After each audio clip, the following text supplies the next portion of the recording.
Покажу, как сделать вот такие крепления для задних амортизаторов, насколько просто их сделать самому. Ну, как минимум для этого понадобится сварка и турбинка, и дрель, чтобы просверлить отверстие. Пару слов, нафига это вообще надо, что это за железки такие. Задний амортизатор, я зажал болт в тисках, так вот он стоит на машине не лифтованной. А вот так вот он у нас стоит на лифтованной машине. Соответственно, как вы видите, сайлентблок, сейчас поближе покажу. Соответственно, как вы видите, сайлентблок в таком положении очень сильно перекошен, даже когда машина стоит на ровной поверхности. А если еще и мост уходит вниз, то сайлентблок выгибает еще сильнее. Соответственно, сайлентблок очень быстро выходит из строя, кручиваются болты крепления амортизатора, резинки очень быстро разбивает. Вот эта вся конструкция висит ниже чулка моста, и соответственно любая коряга, любой камень, все, что попадается, во что упирается, вся эта конструкция пытается оторвать амортизатор от чулка моста. А вот с установленным адаптером тот же самый амортизатор. Видно, что сайлентблок теперь у нас все время в нейтральном положении. Его ничто не пытается выломать. Сейчас покажу с другой стороны. Ну, вот так вот это выглядит. Делать адаптеры я буду из вот таких вот заготовок. Я их уже напилил на турборезе. У меня был согнутый лист четверки. Наверное, тоньше я не рекомендую. Может быть тройку. Можно, наверное, использовать уголок или какую-то профильную трубу. И вот такие вот втулки мне точил токарь. Вот. Можно взять втулку просто от старого поломанного амортизатора, выковырять ее из сайлентблока. Вот. И использовать ее. Если вот так вот сложить, то это будет слишком много для втулки. То есть нам надо как-то вот так вот укоротить нижние полки для этого.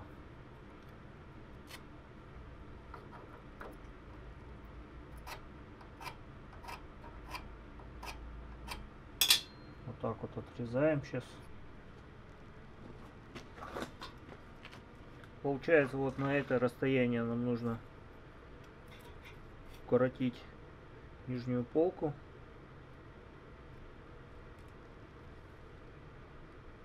Это 17 миллиметров. Ну, можно сказать, что пусть будет это 20 миллиметров. Пусть будет зазорчик небольшой, чтобы его можно было хорошенько проварить. 20, и значит нам нужно укоротить нижнюю полку на 10 миллиметров. Вот таким образом.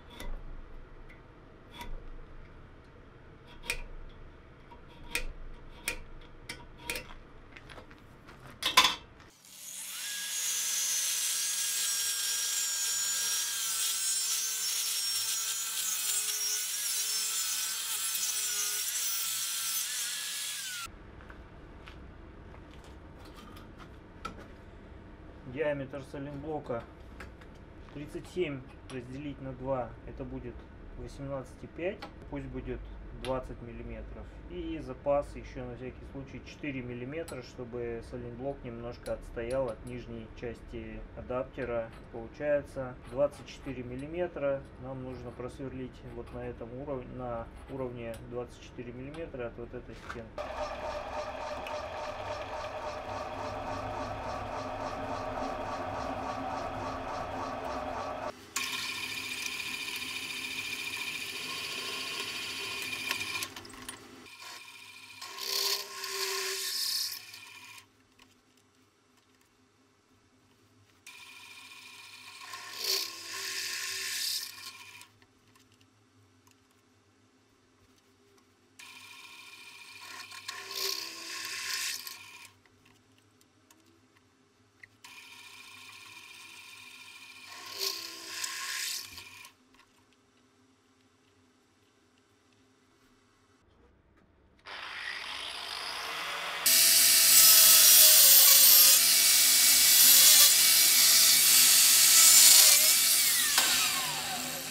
Я скруглил все половинки на наждаке. Вот, теперь можно приступать к их сборке.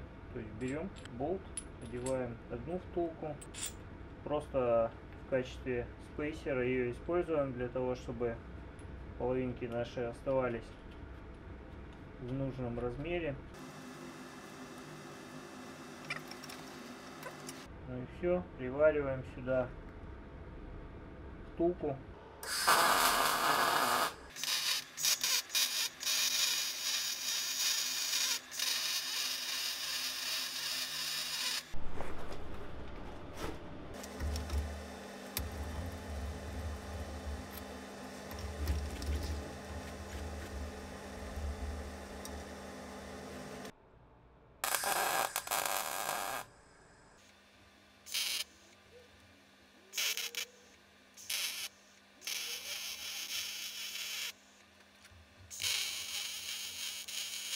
Вот такие вот швы. Ну и вот в серединке остается вот такой зазор. В принципе, его, конечно, можно оставить так, как он есть, но для красоты можно и заварить.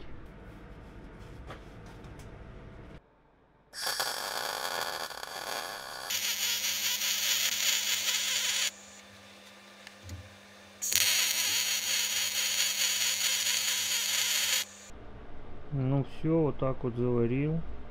Все готово, вот получились такие крепления. Осталось их только покрасить и установить на автомобиль.